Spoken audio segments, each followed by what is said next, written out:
നമസ്കാരം. English grammar the complete course സീരീസിലെ part 3യിലേക്ക് എല്ലാവരെയും സ്വാഗതം ചെയ്യുന്നു. ഈ പാർട്ടിൽ നമ്മൾ ഫ്രേസ്, ക്ലോസ് ഇവ എന്താണെന്നാണ് നോക്കുന്നത്.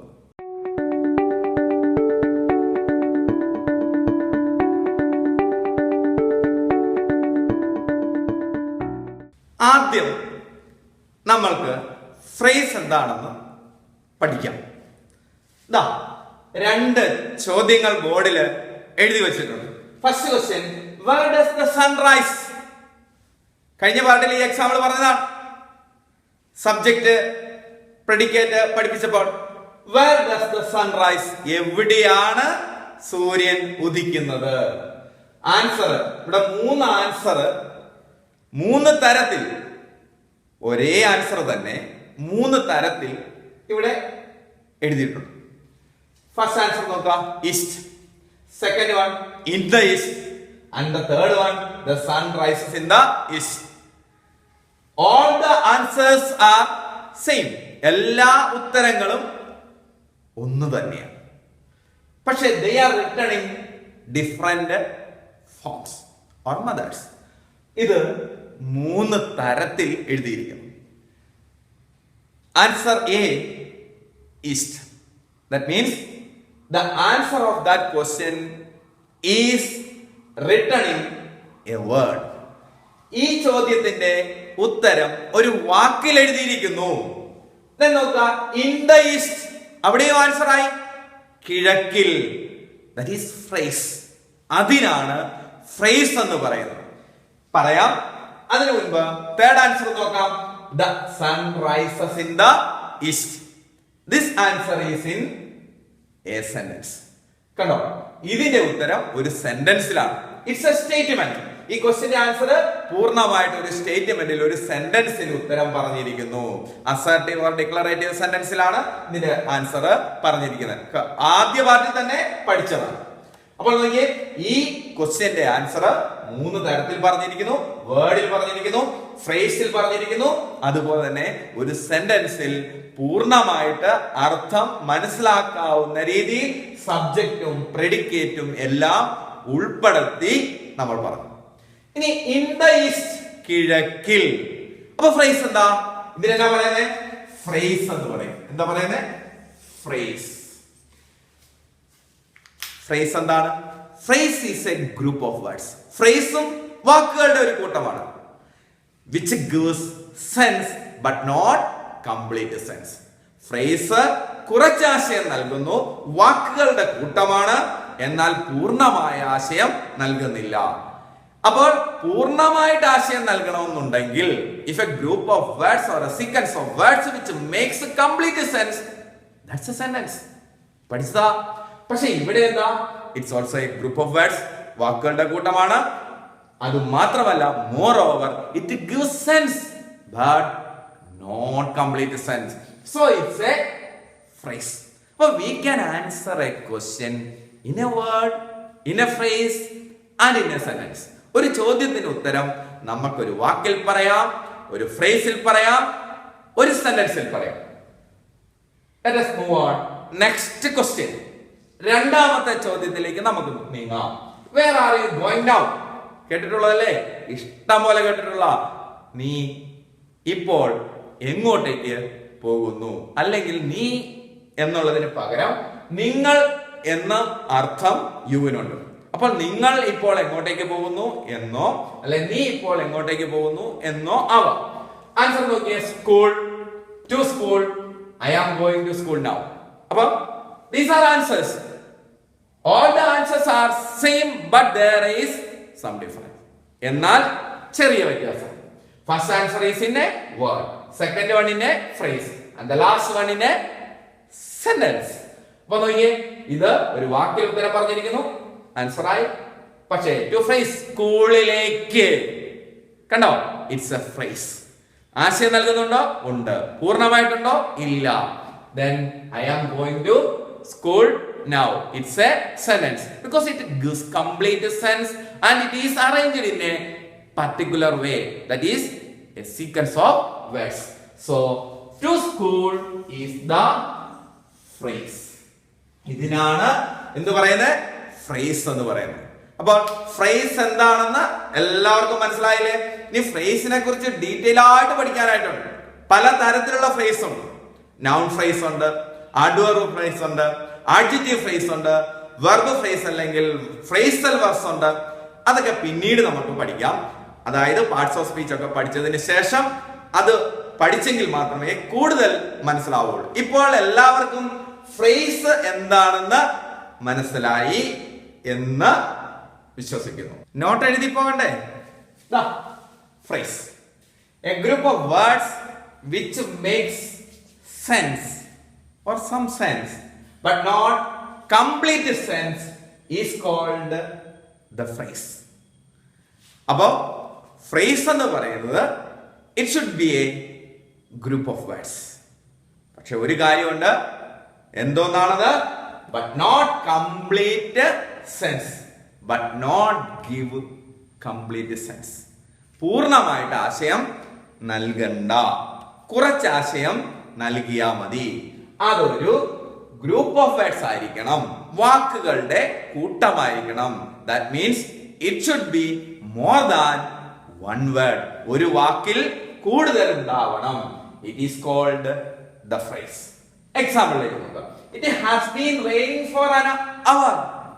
നോക്കുക, എത്ര നേരമായി മഴ പെയ്യുന്നു. എന്താണ്? For how long has it been raining? എത്ര നേരമായി മഴ പെയ്തുകൊണ്ടിരിക്കുന്നു. We can answer in a phrase. For an hour. Answer in a sentence പറഞ്ഞായിരുന്നു. ആൻസർ പറയുമ്പോൾ it has been raining for an hour. ആ ചോദ്യത്തിന്റെ ഉത്തരമായിട്ട് പറയുമ്പോൾ ഫ്രേസ് ആയിട്ട് പറഞ്ഞാൽ എങ്ങനെ പറയാം? for an hour. എത്ര നേരമായി അല്ലെ എത്ര സമയമായി മഴ പെയ്തുകൊണ്ടിരിക്കുന്നു. ആൻസർ ഫ്രേസ് പറയുമ്പോൾ for an hour. Then they are sitting in the middle of the hall. ഇതിനകത്തെ ഫ്രേസ് ഏതാ? in the middle of. Where are they sitting? Sentence ആയിട്ട് പറയുമ്പോൾ they are sitting in the middle of the hall. അല്ലേ? ഇനി phrase ആയിട്ട് പറയുമ്പോഴോ in the middle of, മധ്യത്തിൽ. Then I have a chain of gold. എന്റെ കയ്യിൽ അല്ലെങ്കിൽ എനിക്ക് ഒരു സ്വർണത്തിന്റെ മാലയുണ്ട്, ചെയിൻ ഉണ്ട്. ഓഫ് വാട്ട് എന്നുള്ളതിന്റെ ആൻസർ എന്നാ? ഓഫ് ഗോൾഡ്, സ്വർണത്തിന്റെ. അപ്പൊ ഓഫ് ഗോൾഡ് എന്ന് പറയുന്നത് ഫ്രേസ് ആകുന്നു. Then it was a sunset of great beauty. അത് വളരെ മനോഹരമായ ഒരു സൂര്യാസ്തമയമായിരുന്നു. അപ്പൊ what kind of a sunset was it? Of great beauty. അത് ഫ്രേസ് ആകുന്നു. ഇപ്പൊ ഫ്രേസ് എന്താണെന്ന് എല്ലാവർക്കും മനസ്സിലായില്ലേ? Next one, clause. CLAUSE. Spelling തെറ്റിക്കരുത്. CLOSE അല്ല, CLAUSE. എന്താണത്? A group of words which forms a part of a sentence and contains a subject and a predicate is called the clause. എന്താ clause എന്ന് പറഞ്ഞാൽ it should be a part of a sentence. ഒരു സെന്റൻസിന്റെ ഭാഗമായിരിക്കണം. And it contains a subject and a predicate. ഈ രണ്ട് കാര്യം ഓർത്താൽ മതി. സെന്റൻസിന്റെ ഭാഗമായിരിക്കണം, അതിലൊരു സബ്ജക്റ്റും ഉണ്ടായിരിക്കണം, പ്രെഡിക്കേറ്റും ഉണ്ടായിരിക്കണം.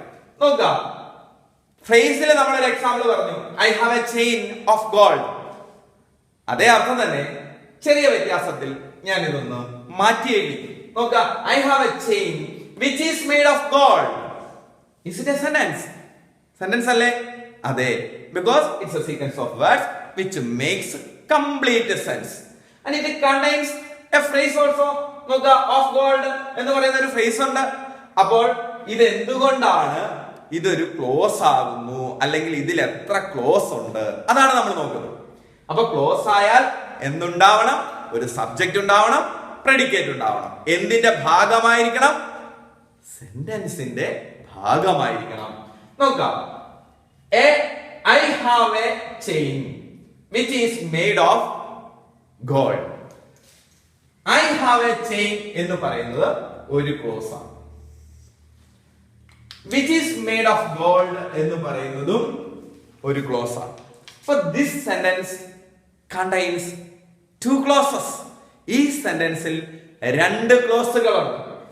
ഐ ഹാവ് എ ചെയിൻ എന്ന് പറയുന്നത് ഒരു ക്ലോസ് ആണെന്ന് പറഞ്ഞു. കാരണം ഐ എന്ന് പറയുന്നത് സബ്ജക്റ്റ് ആണ്, ഹാവ് എ ചെയിൻ എന്ന് പറയുന്നത് പ്രെഡിക്കേറ്റ് ആണ്. അപ്പോൾ ഇതിലൊരു സബ്ജക്റ്റും വരുന്നുണ്ട്, പ്രെഡിക്കേറ്റും വരുന്നുണ്ട്, സെന്റൻസിന്റെ ഭാഗവുമാണ്. അതുകൊണ്ട് തന്നെ ഇതൊരു ക്ലോസ് ആവുന്നു. Then which is made of gold. ഇതിലുണ്ട് സബ്ജക്റ്റും പ്രെഡിക്കേറ്റും. വിച്ച് എന്ന് പറയുന്നത് ഒരു സബ്ജക്റ്റ് ആണ്. It denotes A chain. അത് റിലേറ്റീവ് പ്രോനൗൺ പഠിക്കുമ്പോൾ മാത്രമേ ഇതിന്റെ യൂസേജ് മനസ്സിലാവുള്ളൂ. ഇപ്പോൾ അർത്ഥം മനസ്സിലാക്കുക പഠിപ്പിക്കുന്നതായിരിക്കും. അപ്പൊ which is made of gold. Which subject is made of gold, അത് പ്രെഡിക്കേറ്റ്. ഇപ്പോൾ എല്ലാവർക്കും മനസ്സിലാവുന്നില്ലേ?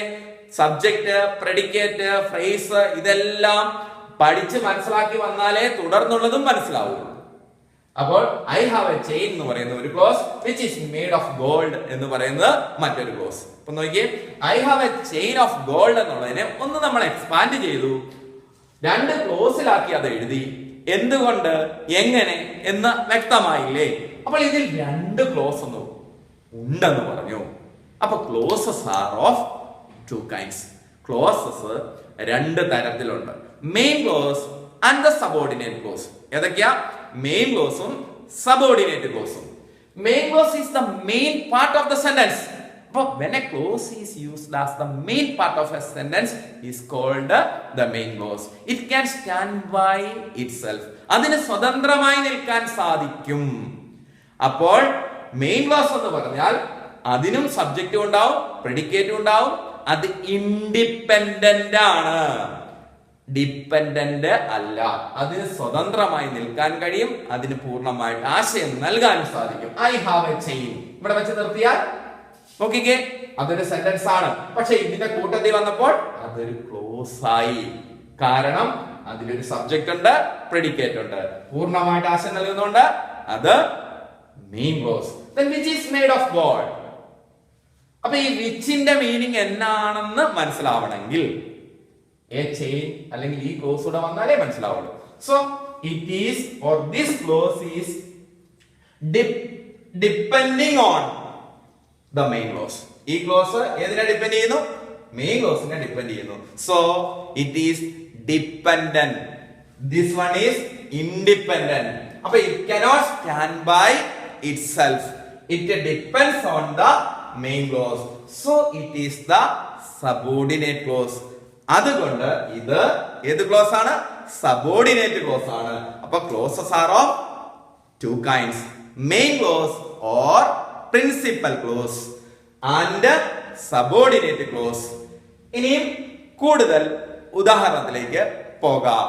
ക്ലോസിലെ first one main clause or principal clause. Spelling PRINCIPAL. Principal അല്ലെങ്കിൽ പ്രിൻസിപ്പാൾ എന്നൊക്കെ കേട്ടില്ലേ? അതിന്റെ അർത്ഥം പ്രധാനി, മെയിൻ എന്നൊക്കെയാണ് അർത്ഥം. പ്രിൻസിപ്പിൾ എന്ന് പറഞ്ഞാൽ സ്പെല്ലിംഗ് വ്യത്യാസം വരും. PLE ആവും അവസാനം, AL മാറിയിട്ട് LE. അതിന്റെ അർത്ഥം തത്വം. നമ്മള് ഗ്രാമറിന്റെ ഡെഫിനിഷൻ പഠിച്ചപ്പോൾ പറഞ്ഞാണ് it's a system of rules and principles. തെറ്റിക്കരുത്, ഇത് പ്രിൻസിപ്പൽ എന്നാണ്. അത് നോക്കാം. When a clause is used as the main part of a sentence is called the main clause or the principal clause. ഒരു ക്ലോസ് ഒരു സെന്റൻസിന്റെ പ്രധാന ഭാഗമായിട്ട് തന്നെയാണ് ഉപയോഗിക്കുന്നതെങ്കിൽ അതിനെ പ്രിൻസിപ്പൽ ക്ലോസ് അല്ലെങ്കിൽ മെയിൻ ക്ലോസ് എന്ന് പറയുന്നു. Let's move on to examples. നമുക്ക് എക്സാമ്പിളിലേക്ക് കടക്കാം. We cannot start while it is raining. നോക്കുക, we cannot start while it is raining. മഴ പെയ്യുന്നത് കൊണ്ട് നമുക്കിപ്പോൾ പുറപ്പെടാൻ കഴിയുന്നില്ല. രണ്ട് ക്ലോസ് ഉണ്ട്. We cannot start while it is raining. We subject, cannot start predicate. അടുത്തതിലെ സബ്ജക്റ്റ് it ആണ് സബ്ജക്റ്റ്. മനസ്സിലായോ? While it is raining എന്നുള്ളത് predicate. അപ്പൊ നോക്കുക, ഇതില് മെയിൻ ക്ലോസ് എന്ന് പറയുന്നത് it is the main part of the sentence. It is independent and it can stand by itself. We cannot start, നമ്മൾക്ക് പുറപ്പെടാൻ കഴിയുന്നില്ല. അതാണ് main clause. While it is raining, ഇപ്പോൾ മഴ പെയ്യുന്നതിനാൽ അത് ഇതിനെ ആശ്രയിച്ച് നിൽക്കുന്നു. It is dependent. Then when I reached the station, the train had left. Past perfect tense ഒക്കെ പഠിക്കുമ്പോൾ ഈ ഉദാഹരണങ്ങളൊക്കെ വരും. അപ്പോൾ നമുക്ക് വിശദമായിട്ട് മനസ്സിലാക്കാം. ഇനി ക്ലോസിലേക്ക് വരാം. ഇതിലുകൊണ്ട് രണ്ട് ക്ലോസ്, ഒരു മെയിൻ ക്ലോസും ഒരു subordinate ക്ലോസും. When I reached the station, the train had left. ഞാൻ സ്റ്റേഷനിൽ എത്തിയപ്പോൾ ട്രെയിൻ പോയിരുന്നു. അപ്പോൾ ഇവിടെ when I reached the station എന്ന് പറയുന്നത് ഒരു ക്ലോസ് ആണ്. ഐ സബ്ജക്റ്റും ഈ സ്റ്റേഷൻ വരെയുള്ള പ്രെഡിക്കേറ്റും. The train had left. Train പോയി കഴിഞ്ഞിട്ടുണ്ട്. അവിടെ subject the train had left predicate. So it is the main clause. It is independent. ഇത് ഇതിനെ ആശ്രയിച്ചല്ല നിൽക്കുന്നത്, ഇതിന് സ്വതന്ത്രമായിട്ട് നിൽക്കാൻ സാധിക്കും. When I reached the station, നോക്കിയേ, it depends on the main clause. ഞാൻ സ്റ്റേഷനിൽ എത്തിയപ്പോൾ, കണ്ടോ, എന്തോ ബാക്കി പറയാൻ ഉള്ളത് പോലെ ഇല്ലേ, പൂർത്തീകരിക്കാൻ പറ്റുന്നുണ്ടോ? അതേ സമയത്ത് the train had left, പൂർണ്ണമായിട്ട് ആശയം നൽകും. സബ്ജക്റ്റ് ഉണ്ട്, പ്രെഡിക്കേറ്റ് ഉണ്ട്, and it's also the part of a sentence.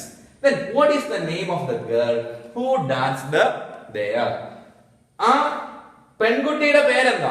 എന്താ? who danced there. അവിടെ ഡാൻസ് ചെയ്ത പെൺകുട്ടിയുടെ പേര് എന്താകുന്നു? ഇപ്പൊ നോക്കിയേ, രണ്ട് ക്ലോസ് ഉണ്ട്. What is the name of the girl? അടുത്ത clause who danced there. What is the name of the girl? നോക്കുക, അവിടെയും സബ്ജക്റ്റും ഉണ്ട്, പ്രെഡിക്കേറ്റും ഉണ്ട്. who danced there, ഇവിടെയും സബ്ജക്റ്റും ഉണ്ട്, പ്രെഡിക്കേറ്റും ഉണ്ട്. അപ്പോൾ ഇവിടെ നോക്കുക, what is the name of the girl എന്ന് പറയുന്നത് മെയിൻ ക്ലോസ് ആണ്. കാരണം അത് പൂർണ്ണമായിട്ട് ആശയം നൽകുന്നു. ഇതൊരു ക്വസ്റ്റ്യൻ ആണ്. What is the name of the girl? It gives complete sense. അതുപോലെ ഹൂ ഡാൻസ്ഡ് ദെയർ, ഈ ഹൂ എന്താണെന്ന് മനസ്സിലാവണമെങ്കിൽ ദ ഗേളും അല്ലെങ്കിൽ ക്ലോസ് കൂടെ വരണം, എന്നാലേ മനസ്സിലാവുള്ളൂ. So it is dependent. This one is independent. So who danced there is subordinate clause.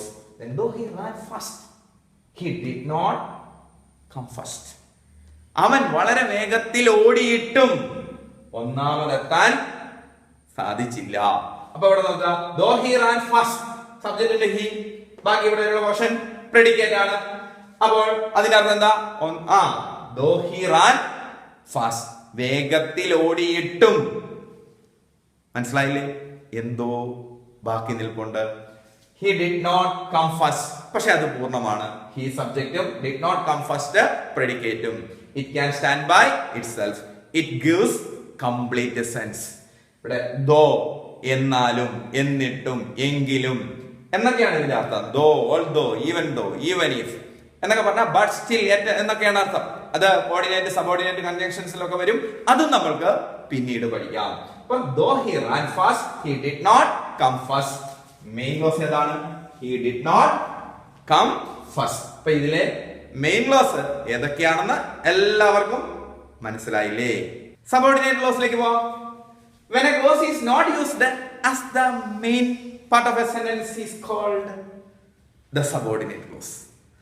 ഒരു സെന്റൻസിന്റെ പ്രധാന ഭാഗം അല്ലാതെയായി ഉപയോഗിക്കുന്ന ക്ലോസിന് പറയുന്ന പേരാണ് സബോർഡിനേറ്റ് ക്ലോസ്. അപ്പൊ ക്ലോസ് ആണ്, പ്രധാന ഭാഗം അല്ല എന്ന് മാത്രമേ ഉള്ളൂ. സബ്ജക്റ്റും ഉണ്ടാവണം, പ്രെഡിക്കേറ്റും ഉണ്ടാവണം, and it's also the part of a sentence, സെന്റൻസിന്റെ ഭാഗവുമാകണം. We cannot start while it is raining. Principal ക്ലോസിന്റെ എക്സാമ്പിളിൽ പറഞ്ഞത് ആ എക്സാമ്പിൾ തന്നെ നമുക്ക് എടുക്കാം. വി cannot start while it is raining. ഇതിലെ സബോർഡിനേറ്റ് ക്ലോസ് ഏതാ? while it is raining, because it depends on the main clause. കുറച്ച് മുമ്പ് പറഞ്ഞതാണ്. when I reached the station, the train had left. ഇതിലെ സബോർഡിനേറ്റ് ക്ലോസ് ഏതാ? when I reached the station, ഞാൻ സ്റ്റേഷനിൽ എത്തിയപ്പോൾ. കണ്ടോ, ബാക്കി എന്തോ ഉണ്ട്. the train had left എന്നുള്ള മെയിൻ ക്ലോസിനെ ഡിപ്പെൻഡ് ചെയ്താണ് when I reach the station എന്നുള്ള ക്ലോസ് നിൽക്കുന്നത്. സബ്ജക്റ്റ് കൊണ്ട് പ്രെഡിക്കേറ്റ് കൊണ്ട്. What is the name of the girl who danced there? ആ പെൺകുട്ടിയുടെ പേരെന്താണ്? ഏത് പെൺകുട്ടിയാ? Who danced there? അവിടെ നൃത്തം വെച്ച പെൺകുട്ടിയുടെ പേര് എന്താകുന്നു? What is the name of the girl?